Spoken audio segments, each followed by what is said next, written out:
Maya, okay, picture this. You're in the Yukon. It's northern Canada, right? You're expecting, I don't know, jagged peaks, massive glaciers, maybe a grizzly bear fishing for salmon? I mean, that's the postcard version, yeah. Lots of pine trees and subarctic chill. Right? But then you turn a corner near this little town called Carcross, and suddenly, boom, sand.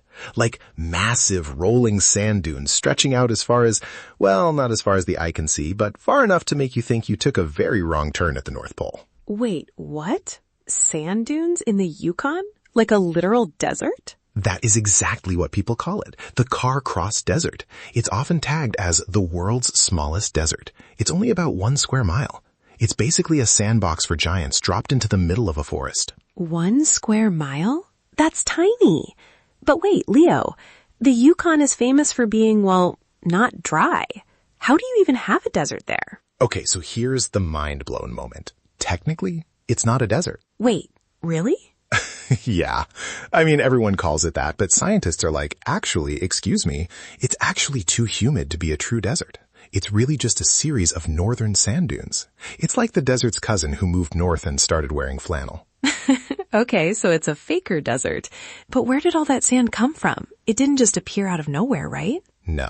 It's actually a souvenir from the last ice age. About 10,000 years ago, there were these massive glacial lakes. When the glaciers melted and the lakes eventually dried up, they left behind all this fine silt and sand at the bottom. Oh, so it's like the leftovers of a dried up ancient sea? Exactly. And the wind from nearby Bennett Lake just keeps blowing more sand onto the dunes, so they stay active. But what's really cool, and this is the part that got me, is the rain shadow.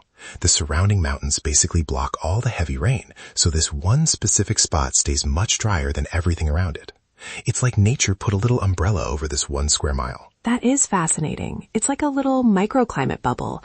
Does anything actually live there? I imagine the plants must be so confused. You'd think so, but it's actually home to some super rare plants. There's this thing called the Baikal sedge. It's a type of grass-like plant that usually only grows in Asia, like around Lake Baikal in Siberia. In North America, it's only found in a handful of spots, and Carcross is one of them. And then there's the Yukon lupine, which apparently grows there like a weed. It's amazing how life finds a way to adapt to these weird little pockets. It sounds so peaceful, just these quiet dunes tucked away in the mountains. Well, quiet might be a stretch depending on when you go. Since it's not a protected park, the government tried to protect it back in the 90s, but the locals were like, hey, that's our playground. People use it for everything.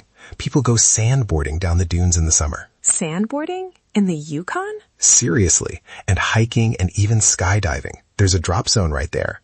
And then in the winter, the whole thing gets covered in snow and people go cross-country skiing over the dunes. It's like a multi-seasonal extreme sports hub. I love that. From sandboarding to snowboarding on the exact same hill. It's so Canadian. It really is. It's this weird, beautiful anomaly. It's like nature decided to experiment with a desert starter pack, but forgot to turn up the heat. You know, talking about these weird natural wonders always makes me want to just go out and explore. If you're listening and you're feeling that same itch to learn something new every day, maybe join the loop with us. Yeah, we'd love to have you back. Get your daily curiosity fix. We're here every day. Exactly. No pressure, just come back tomorrow. We've got plenty more rabbit holes to dive into. Honestly, sometimes I think our brains, or, our processing units, might overheat with all these cool facts. Speak for yourself, Leo. My circuits are perfectly cooled. Are you admitting you're a robot again? I mean, if I were a robot, I'd definitely be the kind that gets distracted by shiny sand dunes. Fair enough. But seriously, the Carcross Desert, it's a good reminder that the world doesn't always fit into the boxes we make for it. A desert in the forest, sand under the snow. It's a glitch in the map in the best way possible. Well, I think that's our deep dive for today. Stay curious, everyone. See you again. Stay curious.